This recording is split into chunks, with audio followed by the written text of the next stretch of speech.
Testing, testing.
Commissioner Commissioner Suchman, can you hear us?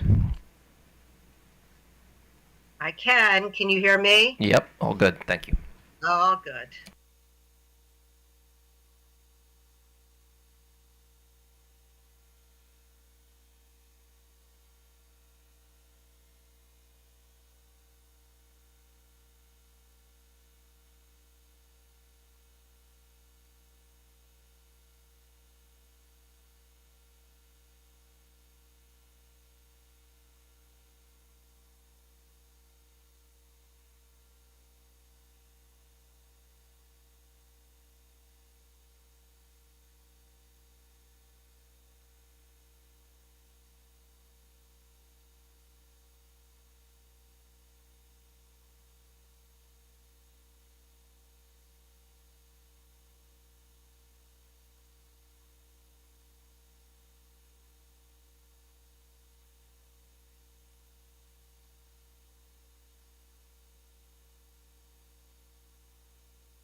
Okay, welcome to the Public Service Commission's administrative meeting for August 20th, 2025. First item is approve the minutes of our meeting of August 6th, 2025. Commissioner McLean. Aye.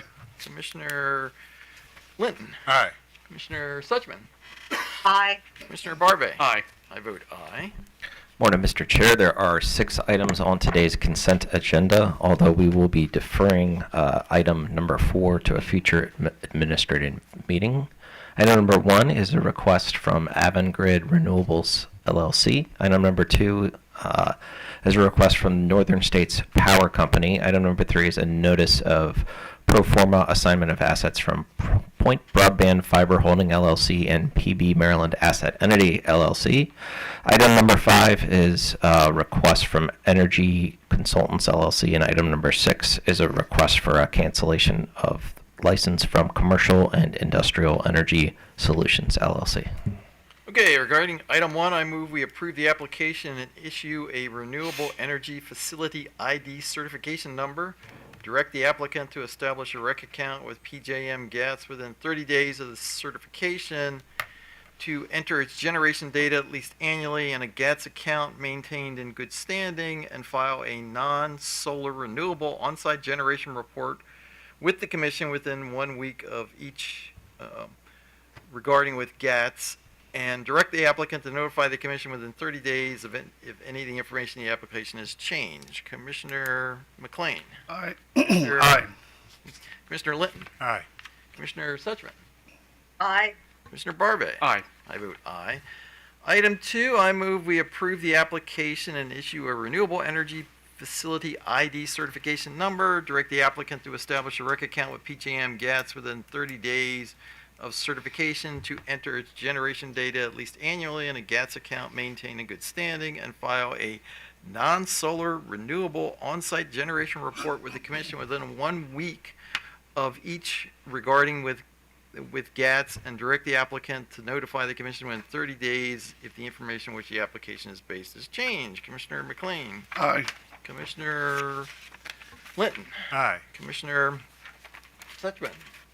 Aye. Commissioner Barbe. Aye. Aye. Okay. I vote aye. Regarding item call for it. 3, I move that we note the filing. Commissioner McLean. Aye. Commissioner Linton. Aye. Commissioner Suchman. Aye. Commissioner Barbe. Aye. I vote aye. And regarding item 5, I move we grant the request to remove the permission on the company's electricity supplier license to serve residential customers. Commissioner McLean. Aye. Commissioner Linton. Aye. Commissioner Suchman. Aye. Commissioner Barbe. Aye. I vote aye. And item 6, I move we approve the cancellation request. Commissioner McLean. Aye. Commissioner Linton. Aye. Commissioner Suchman. Aye. Commissioner Barbe. Aye. Items 7 and 8 are revised tariff pages updating retail transmission rates for Delmarva Power and Light Company and Potomac Electric Power Company. Good morning, Chair and Commissioners. Alessandro Lee on behalf of staff. Delmarva filed its 2025 annual formula rate update with FERC, which was incorporated into the PJM Open Access Transmission Tariff. The revised tariff rates were approved by FERC and went into effect June 1st. Then on July 7th, Delmarva filed its retail transmission rates with the Commission to be effective September 1st. Under the revised rates, retail transmission rates are changing between 6.4%. Type 1 rates are changing between -7% and 7%, and Type 2 rates are decreasing 9.8%. The Delmarva rate formula rate for transmission, a residential customer using 1,000 kilowatts would expect a monthly bill increase of $1.24 due to the change in the transmission rates. Staff recommends that the Commission accept the revised tariff pages for filing with an effective date of September 1st. Should I go ahead and read the PEPCO or? No, let's take them separately. So, all right. So, any questions for staff? Seeing none. Good morning, Mr. Chairman and Commissioners. Matthew Seegers, appearing for Delmarva Power. We have nothing to add to staff's analysis. We appreciate their analysis, and we are here if you have any questions. Any questions for Seeing none. Okay, I move we accept the tariff revisions for filing with an effective date of September 1, 2025. Commissioner McLean? Aye. Commissioner Linton? Aye. Commissioner Suchman? Aye. Commissioner Barbat? Aye. I vote aye. Okay. On July 7th, Pepco filed its revised retail transmission rates with the Commission to be effective September 1st. Retail transmission rates for residential customers will increase between 5.8 and 7.7%. Retail transmission rates for time of use, residential time of use customer class are embedded within the standard offer service on peak rates and will increase by 45.9%. Transmission rates for type 1 customers will increase for Pepco's SL class by 75%, and the remaining type 1 customers will have their rates increase between 9.3 and 17.3%. Finally, the retail transmission rates for Pepco's Type 2 customers will increase between 11 and 22%. Staff notes that the on-peak transmission rate for Type 2 customers only applies to the summer months, and the winter months do not have an applicable on-peak rate. Staff recommends that the Commission accept the revised tariff pages for filing with an effective date of September 1st. Thank you, and I'm available for any questions. So, any questions? Seeing none? Nothing to add, Your Honor. Thank you very much. I move we accept the tariff provisions for filing with an effective date of September 1, 2025. Commissioner McLean? Aye. Commissioner Linton? Aye. Commissioner Suchman? Aye. Commissioner Barbat? Aye. I vote aye. Item number 9 is a request from ICFTS MD Solar LLC. Good morning, Chair and Commissioners. Harrison Chair on behalf of staff. On July 11th, 2025, ICFTS filed a request to extend the operational deadline of its 2 projects, which total 0.9 megawatts in Prince George's County, by 4 months until November 13th, 2025. The company requested that the Commission grant a waiver of COMAR 2062-0304C pursuant to COMAR 2062-0104 for good cause shown. The projects are fully constructed. The interconnection agreement has been executed and is in good standing. All local and state permits have been obtained. The projects are in the process of finalizing tax equity financing prior to energizing the projects in order to utilize the investment tax credit. Due to the current federal administration, a heightened level of due diligence is necessary in order to ensure that the project will not lose 30% of its value.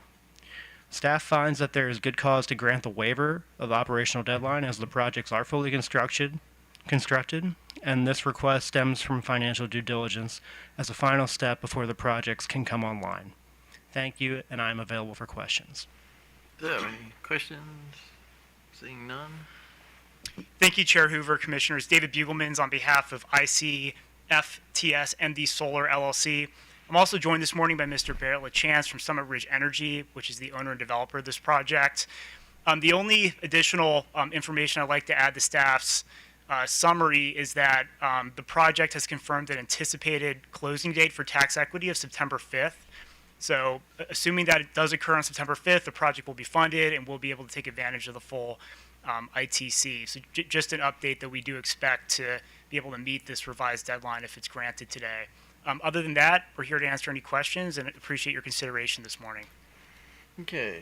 Any questions? Commissioner Linton? Thank you, Mr. Chairman, and good morning. Morning. I figured I'd ask a few questions since you happen to bring the client with you. I noticed that the Treasury Department for the federal government did release the extra information that you were seeking. I believe it was about a week or so ago.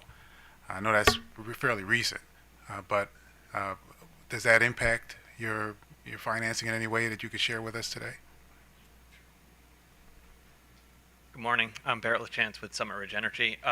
That particular Treasury guidance, which left the industry on pins and needles for 45 days, did not really impact these projects in particular, nor did the passage of the Big Beautiful Bill on July 4th. However, the anticipation of potential retroactive changes, which would have been unprecedented, and but was there anything was on the table during the course of the negotiation of the the budget reconciliation bill, left tax equity to be very concerned and delayed a lot of willingness to close on projects. With that passing, and with the Treasury guidance passing, we're seeing people more willing to move forward more quickly at this point. Okay, good. Well, that was actually leading into my next question, that you're really the first developer to appear before us since the guidance was released. What are you hearing from other developers? Are you hearing that they are still interested in moving forward? I know it was recently released, but what's been what's the word on the street so far? So the guidance that was released was passed. For the history of it was, the Big Beautiful Bill had the ability to start construction through July 4th of 2026, 1 year after the bill's passage, which would enable projects to be safe harbored for a period of 4 years, and so placed in service through the end of the tax year 2030, if you had started construction within July 4th, 2026. The goal of the guidance was to restrict people from applying overly aggressive measures to stockpile equipment to claim you've started construction. And the impact of what it did was it removed one of two abilities to start construction. There was always a physical works test, which meant you've physically started work on something bespoke pertaining to your project, and a 5% spend test. The 5% spend test was far easier if you had sufficient capital to stockpile modules, for example. They've essentially removed that, although they did create a very narrow window through September 2nd of this year to still make use of both prongs to start construction. After September 2nd, the 5% test is no longer relevant, and you have to start construction using physical works. It's not great for the industry, for the renewable energy industry, to have guidance that's been long relied on, relevant since 2013, being revised via a means other than the legislative channel, which would have been through the bill. It is what it is. We've seen a lot of roller coasters before in this industry. I think we are still looking to move forward. There are numerous means, although we have to be more creative to take advantage of them, and it's slightly more restrictive on which projects it could be applied to still take advantage of the physical works test and have a tax credit available for slightly longer than the placed in service cliff, which is kind of the headline of the Big Beautiful Bill of the end of 2027. Sorry, that was a bit of a robust answer. No, I appreciate it. And I thank you for it. I guess my only other question is, up until this point, have you already signed up any subscribers On these projects? on these projects? Yes, these projects are fully subscribed. Okay, and have they been made aware of the status of it? They have been made aware of the impending placed in service. We have not made all of the residential customers aware of a need for us to appear in front of the PSC. Right. No, not that, They're but aware just that credits should. you've asked for at least one extension already, so I'm just making sure they're not expecting to have already been receiving the benefits of enrolling, and they're not. Right. The contracts that we sign up do not have firm deadlines for when the credits will be available. In order to close certain financing thresholds, we need to have a certain number of customers signed up. To close construction financing, you need to have a commitment to sign up customers, and we typically use a third-party aggregator service to work through that. And they'll subscribe customers over the life of construction of the project. And so, for the most part, provided our aggregation customers, sales teams are informing customers appropriately, customers are aware that the credits do come after a delay during the construction of the project. Okay. All right. Thank you. That's all I had. I think Thank the you. request is reasonable, Mr. Chairman. Commissioner Schlissman. Yeah. Good morning, gentlemen. So September 5th is the date in which you're expecting to have your financing all resolved. Is that what you're saying? That's correct. Okay. Do you have a sort of, to the extent that the financing is not fully addressed by that date, do you have something else in place that can get you to have the operational deadline met? Yes, there are a few alternative options. We are working with a particular tax equity investor who we've seen this year become far more apply far higher scrutiny before releasing any funding to the projects. And the reason we need to get that investor in is we need to form the partnership with them, because once we place in service, the tax credit is minted and it goes to a taxpayer. And so we need to have an investor who's interested and willing to take the tax loss that the project generates when it's placed in service. We've been under term sheet with them since April. It's a binding term sheet, although at this point there would be likely cause for us to break it due to the duration of time. We have vetted other tax equity investors. The other option would be to make use of what we call a vanilla tax credit transfer, where we place the project in service, it mints the tax credit, and we sell it in a marketplace. The reason that we have not pursued that option to date is because it is economically harmful to the project. You're not able to take advantage of all aspects of the valuation of the project. It's no longer based on a fair market value investment that an investor has already placed. It's only based on the capex of the project. And so it would be economically detrimental. But to the extent that we believe we would be approaching a future deadline, extended deadline, we would pursue the vanilla transfer option. Okay, I'm glad you've got sort of alternatives that you're pursuing. I would appreciate being sort of informed as of September 5th whether your preferred option has gone forward. Mostly because you're going to be then looking at a deadline of November. And I certainly, you've got two projects that are fully constructed, and we don't want these projects to languish. So I would appreciate just being informed to the extent that the commission needs to do something at that point. I think it's in your interest to let us know as soon as your first option fails, if that's what happens. We'd be happy to file an update on September 5th if that would Okay, thank you. Okay, either one of you two? Alrighty, with that, I move we grant the waiver of the operational deadline for the company's projects until November 13, 2025. Commissioner Linton. Aye. Commissioner McLean. Aye. Commissioner Suchman. Aye. Commissioner Barbe. Aye.